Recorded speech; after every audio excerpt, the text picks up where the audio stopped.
सन 1945 की बात है, जब बाबा नियम करोली नैनीताल की शांत पहाड़ियों में निवास करते थे।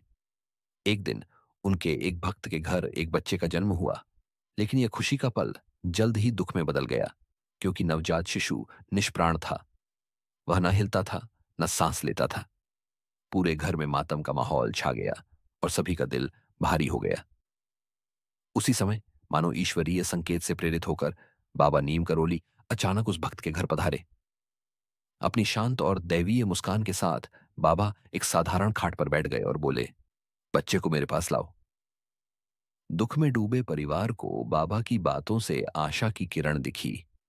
उन्होंने नन्हे शिशु को एक कपड़े में लपेटकर बाबा के चरणों में रख दिया। बाबा ने अपनी असीम करुणा के साथ बच्चे को अपनी गोद में उठाया। उन्होंने अपने दाहिने हाथ के अंगूठे से बच्चे के मुंह को हल्के से स्पर्श किया। चमत्कारिक रूप से बच्चा हिलने लगा और बाबा के अंगूठे को चूसने लगा, जैसे कि उसमें नई जान फूंक दी गई हो। बाबा ने मुस्कुराते हुए कहा, यह हमारा निम्मी है, हमारा बेटा। यह बड़ा होकर डॉक्टर बनेगा।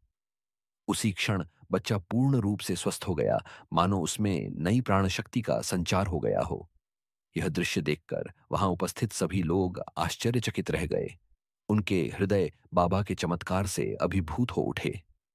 वह बच्चा, जिसे बाबा का आशीर्वाद प्राप्त हुआ, बड़ा होकर नैनीताल में एक प्रसिद्ध डॉक्टर बना, जिसका नाम है डॉ निर्मल चंद्र मुंगली। यह बच्चा आज भी बाबा के जीवंत चमत्कार का साक्षी है। यह कहानी केवल एक घटना नहीं, बल्कि बाबा की असीम कृपा और शक्ति का जीता जागता प्रमाण है। प्रिय भक्तों, बाबा नियम करोली हमें सिखाते हैं कि सच्ची श्रद्धा और समर्पण से असंभव भी संभव हो जाता है।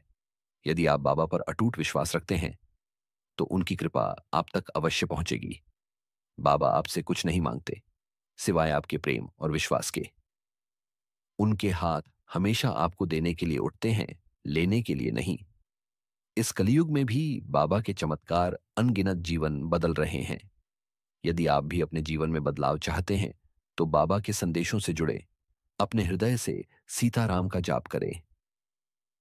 अपने प्रार्थनाओं में सीताराम लिखें और बाबा का आशीर्वाद आप तक पहुंचेगा। बोलो, जय जय सीताराम।